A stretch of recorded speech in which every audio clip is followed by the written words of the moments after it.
Welcome back to the deep dive. So, a listener sent us a whole stack of sources on a frustration, I think we all know, how to stop wasting hours and, actually boost your English listening efficiency. Right. It's this huge misconception. The sources are really clear. Success isn't about volume. It's not about just soaking it in for hours. The old idea. Exactly. The mission today is to replace that with what the research calls effective processing. We've got 3 really active techniques that altogether take just 5 very focused minutes a day. 5 minutes. Okay, I'm intrigued. Let's unpack this. We can start with the first one, which they call intensive listening. Perfect. So instead of an hour of radio playing in the background that you're only half listening to. Which is what most people do. It is. You dedicate just 5 minutes to completely, and I mean completely, understanding a 30 or 60-second clip. And there's a specific process for this, right? First, you do a blind listen. Twice. No subtitles, nothing. You're just trying to grab the main idea, the gist of it. Then you move to step 2, decode. This is where you listen with the English subtitles, and you're looking for something specific. You're hunting. You're hunting for those words you see on the screen, and you know, but you just couldn't hear. You couldn't find them in the air. And this is where you start noticing things like connected speech, right? Liaison, or how want to becomes wanna. Exactly that. That comparison is the exercise. You're actively fixing the mismatch between the sound file and the text file in your brain. So you're basically syncing them up. Yeah. That makes a lot of sense for accuracy. But what about speed and rhythm? This is where the next technique, shadowing, comes in. Shadowing. The sources call this the strongest method because it hits listening and speaking at the same time. How does it work?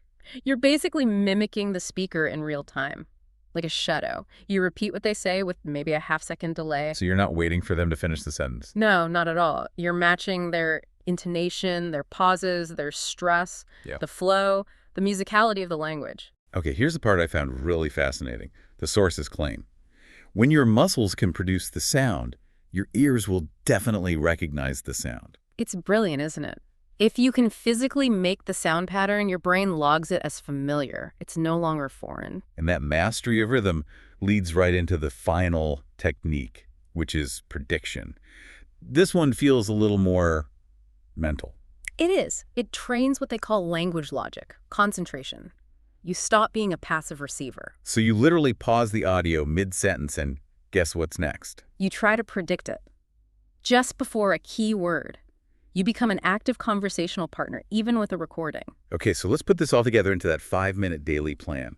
How does it work, step by step? First, you pick your material. A 1-minute clip where you get maybe 60–70% of it. Then for about a minute and a half, you do your blind listen. Twice, just for keywords. Then you spend 2 minutes on what you call deep contrast. That's listening with the subtitles to find those weak spots. And you finish with 1 solid minute of shadowing, just 2 or 3 times through, really syncing up with the speaker's rhythm. Intense, but it works. You'd need the right resources for that. The sources suggested TED-Ed. Great for intensive listening.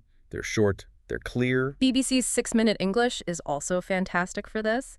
And don't forget the tools you already have. Use the playback speed on Spotify or YouTube. Oh, good point. Slow it down to 0.75x to really catch those linked sounds. Or speed it up to 1.2x to challenge yourself once you're comfortable. When you step back and look at it, this whole approach is about preventing that burnout, that information overload from hours of passive listening. It's just a much smarter way to practice. The goal isn't listening more, it's listening with active, focused intention. So what does this all mean? It seems the difference is simply focus time, not practice time. Exactly.